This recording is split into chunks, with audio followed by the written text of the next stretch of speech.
nyota hii iwe ishara ya mapendo yangu kwako na uaminifu wangu kwako, kwa jina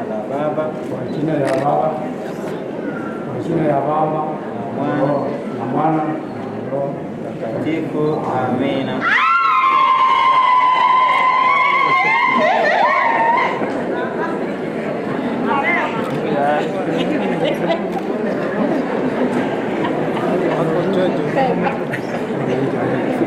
Hapo sawa, hata umejaribu. Hapo ushukwa.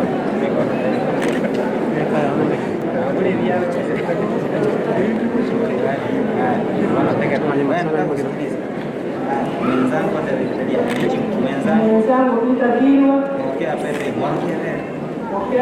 hii iwe ishara ya mapendo yangu na uaminifu wangu kwako, kwa jina la Baba na la Mwana na na Roho Mtakatifu. Amen.